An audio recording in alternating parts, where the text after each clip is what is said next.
Jitman edisi 14, problem 16-18. Ada sebuah bank bernama Maximum Bank yang akan menganalisa pinjaman yang akan dia beri kepada Scientific Software. Scientific Software ini akan menjaminkan account receivable.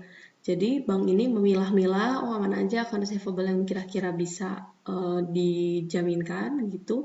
Dia memilih 8 katanya. Memilih 8 akun yang ditotal sebesar $134.000. Nah, tentunya nggak semuanya akan diterima ya, nanti kita akan hitung.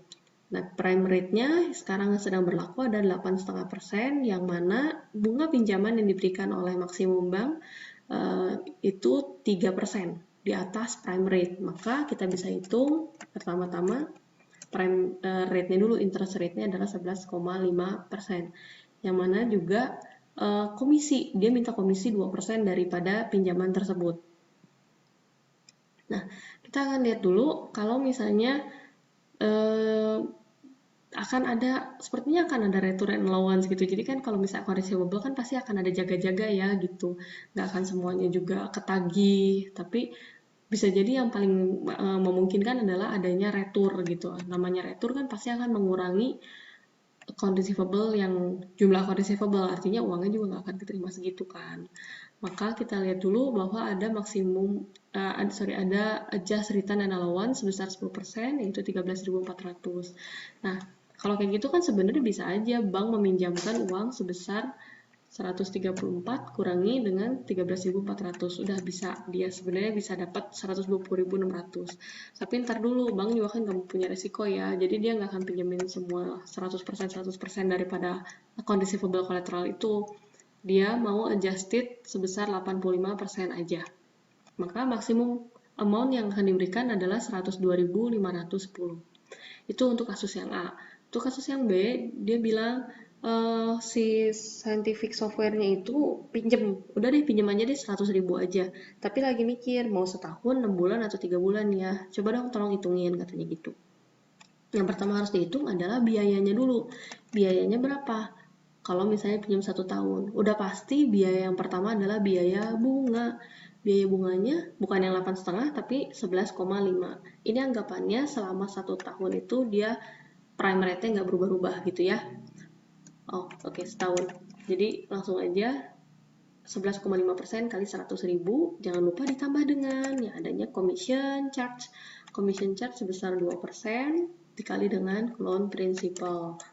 Maka jadinya 13.500 itu adalah bunganya yang harus dibayar. Jadi dia harus bayar 13.500 kepada bank si scientific software ini. Maka itu bunga selama 1 tahun. Gampang aja, tinggal 13.500 dibagi dengan 100.000. Jadi 13,5%. Karena kan udah setahun gitu ya, jadi nggak usah susah-susah pakai rumus yang ini nih gitu. Nah, sekarang kita mau coba kalau misalnya 6 bulan. Kalau cost 6 bulan udah jelas, tinggal dikali dengan 6/12. Dikali 100.000 dikali 6/12 atau dibagi 2 gitu ya, bisa. Jangan lupa ditambah dengan commission charge 2% dikali dengan 100.000. Nah, 7.750. Efektifnya untuk selama 6 bulan berarti 7.750 ini dibagi dengan 100.000. Dalam persen 7,75. Nah, EAR-nya kita masukin 1 ditambah dengan periodic rate-nya itu yang ini, yang bunga selama 1 tahun, bunga selama 6 bulan 0,0775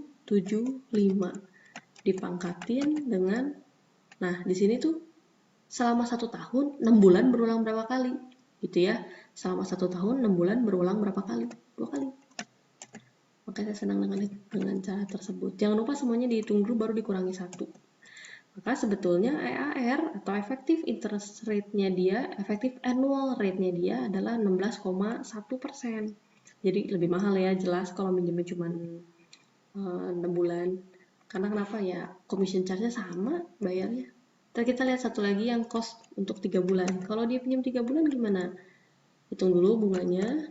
Bunganya sih seperti biasa. Dihitung dengan loan in principal. Jangan lupa dikali dengan 3/12. Ditambah 2% kali dengan loan principal-nya 100.000. Kita hitung efektif interest rate-nya dia, kan dia bayar 4.875 dengan pinjaman yang sebenarnya 100.000. Efektif selama 3 bulan adalah 4,875%.